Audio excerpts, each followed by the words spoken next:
Happy New Year, people. It is another Rick Talk. So, this is something that a lot of people don't think about, but it should be thought about because healthcare costs are out of control.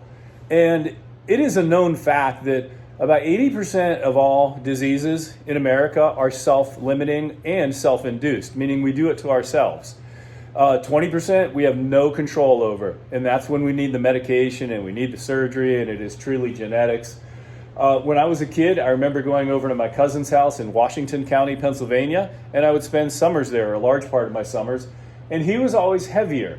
And he would get picked on because of his weight and called names, and I remember defending him and getting into a fight over it in the park. When I look back at those photographs of my cousin and I compared to today's standards and today's children, he was slim. He wasn't heavy at all. He was heavy for those days, so look how things have changed. I have children coming into my office that are already on insulin. I'm not talking about childhood diabetes type 1, I'm talking about type 2.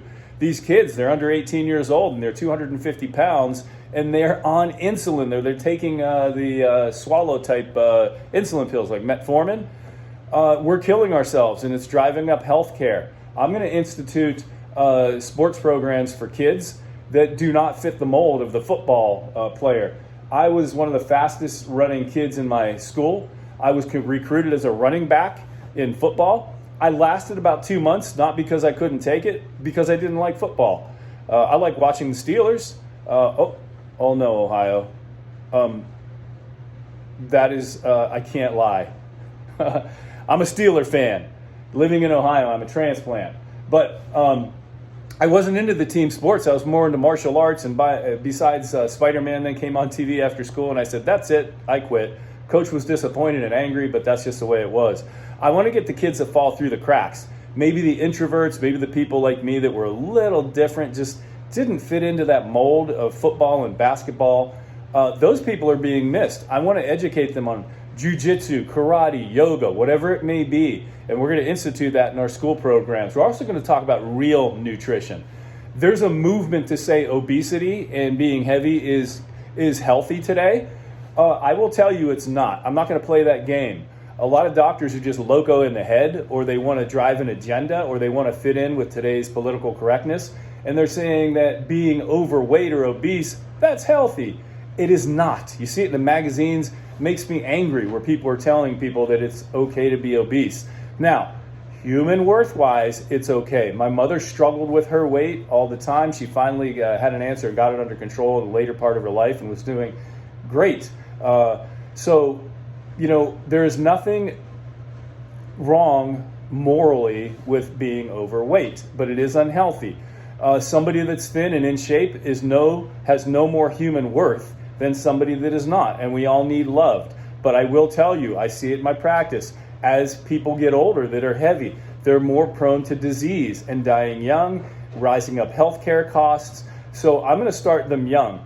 The parents should be educated as well. But when you educate the child, instead of educating them on they need a sex change when they're 10 years old, and they're so brainwashed by the time they graduate that a large portion of them want transgender surgery, and maybe some of that is valid. Maybe some really will do well, and some need that surgery. But why not educate them in real world problems where they things that are going to affect them the rest of their lives? So Ohio, 6th District, and the nation, I'm going to institute school programs of physical fitness, things where, football and basketball, they already get their fair share. People even change schools to take their kids to a better athletic program, school with a better athletic program in hopes of their child excelling. So those are already taken care of. As far as I know, I want the kids that slip through the cracks, the kids that are individuals or maybe they think different or introverted. We're going to help them too, and we're going to help our children live better lives. Vote for me. My arm's getting tired. I can't hold the phone up anymore. I guess I'm out of shape. So I need a program as well. So rickchai.com. You can see my policies. You're going to go to the polls. We have a very short window here, March 19th, and you're going to vote Rick Chai, 6th District. I've got a positive message, and I've got a message to get out the negativity, cleaning up the corruption in District 6, local level and state level as well. So vote for me, rickchai.com, and we are going to fix spineless DC. And everyone listening to this, I want you to donate $10 or whatever you can afford, more if you can afford it, to my campaign. Thank you so much. I wish you all the very best of everything in 2024.